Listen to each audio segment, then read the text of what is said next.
I thought it would be a good thing for me to tell you tonight how well the war has turned for the Allies during the first 10 weeks. It is only after many vain attempts to remain at peace that we have been at last forced to go to war. We tried again and again to prevent this war, and for the sake of peace, we put up with a lot of things happening which ought not to have happened. But now we are at war, and we are going to make war, and persevere in making war until the other side has had enough of it. We are going to persevere as far as we can to the best of our ability, which is not small and always growing. The superior quality of our Air Force has been proved both in pilots and in machines over the enemy. Our aircraft have shot down 15 German oversea raiders without losing one machine in the combat. Now the mists and storms of winter wrap our island and make the continuous bombing attack of military objectives far more difficult. We have also a marked advantage in the higher range of science applied to war, and this is improving with every week that passes. I do not doubt myself that time is on our side. I go so far as to say that if we come through the winter without any large or important event occurring, we shall in fact have gained the first campaign of the war. And we shall be able to set about our task in the spring far stronger, better organized, and better armed than ever before. Let us therefore bear discomfort and many minor and even perhaps needless vexation. Let us bear them with patience, with understanding patience, because we are all the time moving forward towards greater war strength, and because Nazi Germany is all the time under the grip of our economic warfare, falling back in oil and other essential war supplies. Listeners, a long succession of important events has moved in our favor since the beginning of the war.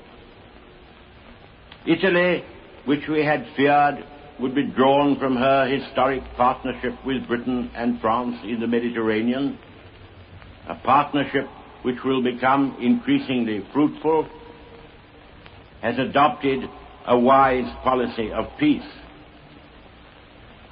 No quarrel has developed between us and Japan. These two great powers, which had joined Nazi Germany in the Anti-Comintern Pact, find it difficult to accommodate themselves to the change of front towards Bolshevism, which Herr Hitler and his bad advisor, Herr von Ribbentrop, those marvelous twin contortionists, have perpetrated. No one can underrate the importance of the treaty of alliance between Britain and France with Turkey. The Russian-Soviet government, embodied in the formidable figure of Stalin, has barred off once and forever all Nazi dreams of an advance in the East.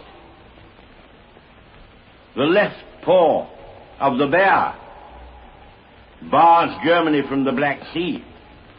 The right paw disputes with her the control of the Baltic.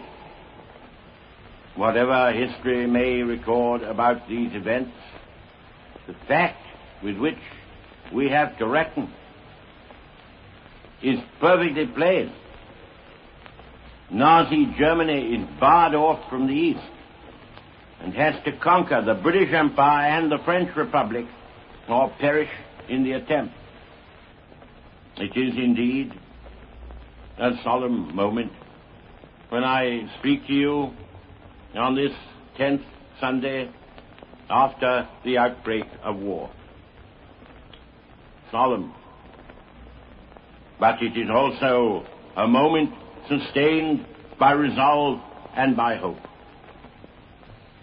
I am in the singular position of having lived through the early months of the last German war upon Europe in the same position in charge of the British Admiralty as I am now.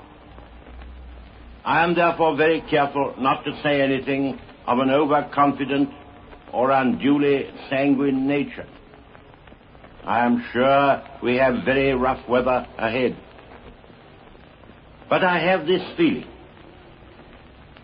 which I must impart to you, that the Germany which assaults us all today is a far less strongly built and solidly founded organism than that which the Allies and the United States forced to beg for armistice 21 years ago. I have the sensation and also the conviction that that evil man over there and his cluster of confederates are not sure of themselves as we are sure of ourselves, that they are harassed in their guilty souls by the thought and by the fear of an ever-approaching retribution for their crimes and for the orgy of destruction in which they have plunged us all.